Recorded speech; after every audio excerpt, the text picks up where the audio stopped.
dari Labuan Bajo yang menjadi venue dari KTT ASEAN 2023, di mana sebelumnya Presiden Republik Indonesia Joko Widodo juga mengatakan bahwa keindahan alam dari Labuan Bajo dan juga keramahan dari masyarakat Labuan Bajo ini diharapkan dapat mendorong ASEAN yang stabil dan juga aman. Nah, untuk mengetahui apa saja yang sudah dilakukan oleh pihak Polda Nusa Tenggara Timur untuk mempersiapkan Labuan Bajo sebagai venue dari KTT ASEAN 2023, saat ini kami sudah bergabung dengan Kapolda NTT, yakni adalah Irjen Pol Joni Asadoma. Selamat siang Pak Joni, apa kabar Pak?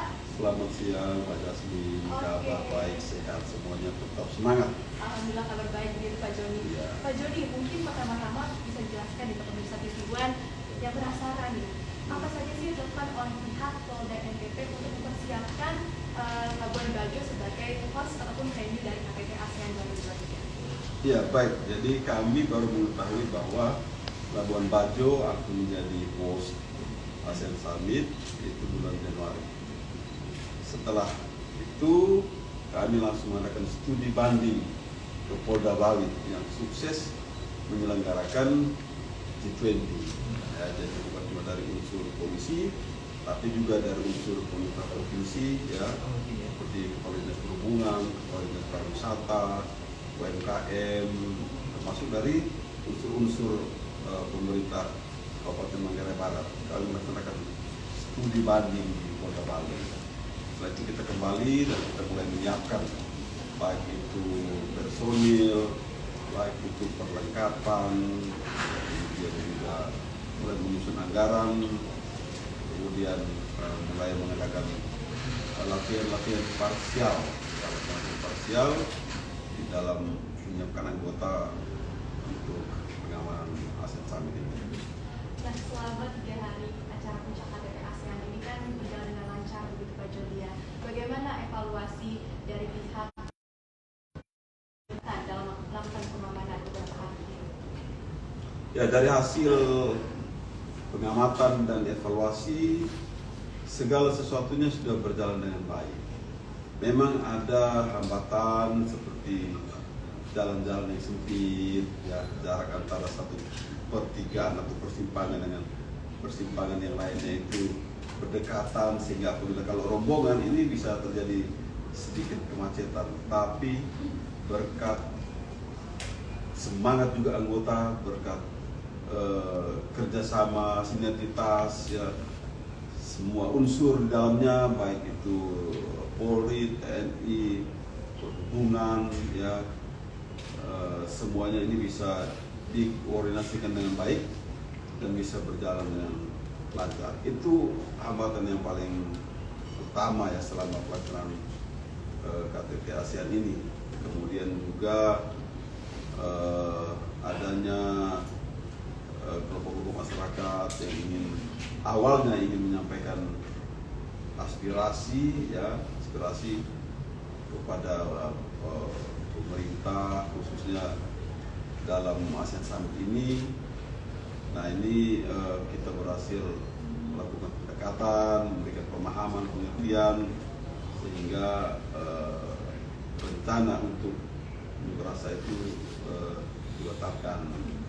Walaupun kami sudah menyiapkan tempat nih kalau unjuk rasa di sini, tapi setelah diberikan pengertian bahwa ini adalah event penting, bahwa ini adalah nama bangsa dan negara, nama daerah Labuan Bajo yang katanya ramah tamah, ya, jangan permalukan negara kita, jangan permalukan Labuan Bajo. Akhirnya mereka bisa memahami itu.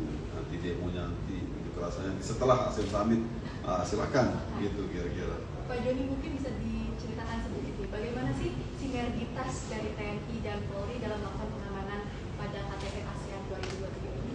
Ya, jadi sinergitas TNI Polri ini saya rasa ini adalah kunci dari keberhasilan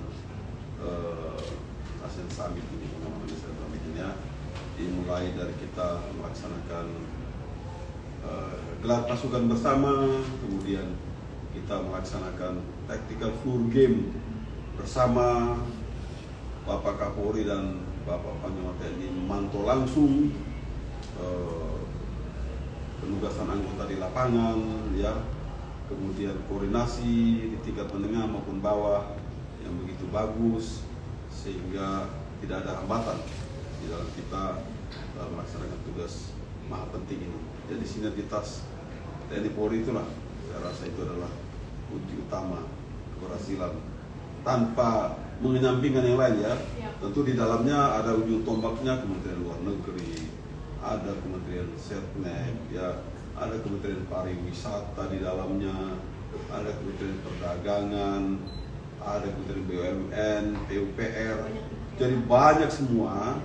Cuma kita TNI Polri memang berhasil merangkul semuanya sehingga semua kesulitan itu bisa cepat teratasi karena komunikasi yang intensif di antara unsur-unsur pimpinan dan adanya suatu tekad memang untuk mensukseskan acara ini. Sebelumnya Pak, pesan atau mandat apa saja sih disampaikan oleh Pak Kapolri kepada pihak Polda NTT sebelum digelarnya acara KTT ASEAN ini? Ya, perintah Bapak Kapolri itu yang pertama adalah menyiapkan ya infrastruktur untuk operasi ini, baik itu peralatan perlengkapan ya maupun juga gedung command center yang kita gunakan, kemudian akomodasi yang akan digunakan oleh baik unsur pimpinan maupun anggota di lapangan, kemudian dukungan dari Mabes Polri, mobilisasi perlengkapan baik yang dari Kupang maupun dari Jakarta. Ini merupakan penekanan Bapak Kapolri sehingga tidak ada keterlambatan tiba sampai di sini, sehingga segera bisa di install, di setting semua perlengkapan terutama perlengkapan di command center ini, karena ini sangat menentukan kita untuk bisa memantau, mengawasi dan memberikan perintah-perintah pada anggota di lapangan. Nah, ini ada begini, kamu bertindak ini, ada begitu, kamu bertindak begini. Anggota pun melaporkan, apa situasi sekarang di sini aman, situasi terjadi kemacetan dan sebagainya.